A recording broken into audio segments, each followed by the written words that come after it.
जैसे बीपीएससी के लिए बोला तो मैंने कम से कम 10 बार बोला बीपीएससी के लिए। एक बच्चे ने मेरे पास मैसेज कर दिया, बोला तुम्हारे मुंह में दही जम गई है क्या?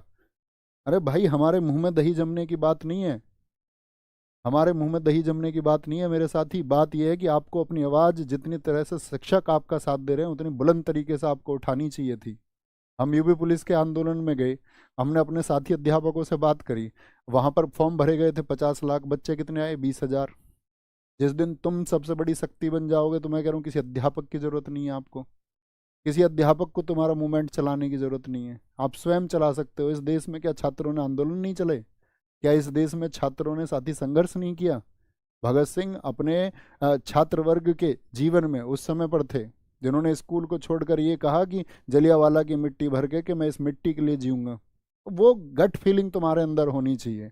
टीचर आपको गाइड कर सकते हैं, आवाज़ें आपको उठानी होंगी अपनी, और इतने ज़बरदस्त तरीके से उठाएं कि ऐसी आवाज़ ना उठी हो। सरकार, आपको लगता है कि इस देश में ऐसी कोई सरकार है जो छात्रों के सामने ना झुक पाए? आपको लगता है इस देश में ऐसी कोई सरकार है, या ऐसा कोई विधायक, कोई मंत्री, कोई कैबिनेट मंत्री, कोई प्रधानमंत्री? यार, इस देश में सबसे बड़ी शक्ति जनता के पास है। यहाँ पे पीपल सवरीन है सबसे ज्यादा। जनता, जनता की जानते हो ना ताकत, वो सबको पता होती है। लेकिन उनको पता है यार, एकजुट होंगे नहीं, 100-200 लड़के आएंगे, बैठेंगे, 300-400 लड़के आएंगे, 500 आएंगे, 600 आएंगे, ठीक है, डंडे वंडे मार के। तुमने कभी देखा 5 लाख लोगों की भीड़ और उस पर डंडे लगा दे कोई? सरकार आपसे ऐसे बात करेगी? भाई साहब, चाहते क्या है ये तो बताओ। लेकिन आप संगठित होते नहीं, आप घर बैठ के लिखते हैं उसको, बड़ा आसान सा होता है। ओ माई गॉड, सर तो बहुत अच्छी बात है, दान पुण्य के काम करते हैं सर। तुम्हें पता ही नहीं है सर दान पुण्य नहीं करते, सर और भी बहुत कुछ करते हैं, तुमको दिखता नहीं है। ओ माई गॉड, सर गाड़ी में घूम रहे हैं, बच्चों का पैसा लूट लिया है, अब तुम्हें पता नहीं है सर ने दान कितना किया है। तो घर बैठ के नहीं लिखना है कुछ भी, न्यूट्रल रहना है चीज़ों के लिए। आपका जीवन में इस बात का कोई महत्व नहीं है कौन टीचर क्या करता है, कौन क्या कर रहा है।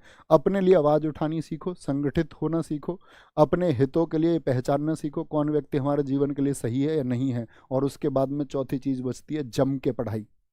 इसके अलावा कोई ऑप्शन नहीं है। बाकी दुनिया में कौन टीचर किस गाड़ी में घूम रहा, कौन टीचर तुम्हारे से हेलीकॉप्टर ले लो कोई, तुम्हें क्या मतलब है? उसकी अपनी योजना रही होगी। टीचर तुम्हारे से साइकिल पे चले, अरे गुरुजी तुम तो बड़े साधारण आदमी हो, कल को मैं साइकिल लेके आ जाऊंगा, उस पर लिखना लग जाएंगे गुरुजी आप तो बहुत साधारण आदमी हो, साइकिल लेते हो।